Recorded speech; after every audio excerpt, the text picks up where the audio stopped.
মুখ্যমন্ত্রী ডিলিট পাচ্ছেন আনন্দের বিষয়। উনি 100-র ওপর বই লিখেছেন বললেন বিজেপি রাজ্য সভাপতি শ্রমিক ভট্টাচার্য। আগামী বিধানসভা নির্বাচনের সলতে পাকানোর কাজ শুরু করেছে রাজ্য বিজেপির নেতারা। জোন ভাগ করে করে আলাদা আলাদা বৈঠক করা হচ্ছে। আজ ব্যারাকপুর সাংগঠনিক জেলার তরফে ওয়ারলেস মোড়ের কাছে একটি সভাপক্ষে বিশেষ বৈঠকের আয়োজন করা হয়েছিল।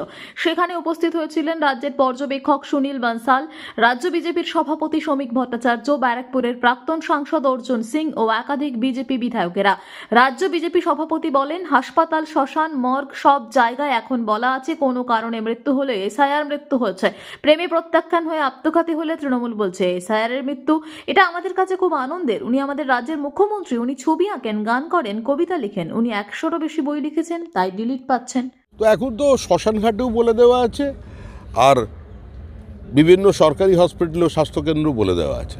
ক্যান্সারে মারা গেলে, হৃদযন্ত্র বিকল হলে, যদি সেরিব্রাল অ্যাটাক হয় সে কারণে, যদি সিকেডি থাকে, কিডনি ডিজিজ থাকে সে কারণে, বা মদ্যপ অবস্থায় মোটরসাইকেল চালিয়ে রাস্তায় অ্যাক্সিডেন্ট করলে, যেখানেই মৃত্যু, প্রেমে ব্যর্থ হয়ে যদি আত্মহত্যা হয়, সেটাও এসআইআর এর জন্য। এটা মানুষ জানে। আনন্দের কথা। মুখ্যমন্ত্রী গীতাঞ্জলি এত কিছুর ওপরে চলে যাচ্ছে। হ্যাঁ, অভিনন্দন জানাচ্ছি। মুখ্যমন্ত্রী ডিলিট পেলে তো আনন্দের বিষয়। পশ্চিমবঙ্গের মুখ্যমন্ত্রী, আরে উনি তো আমাদের মুখ্যমন্ত্রী। উনি কবি, ওনার এতগুলো বই আছে, 100-র উপর বই লিখেছে, ছবি আঁকেন, ঠিক আছে।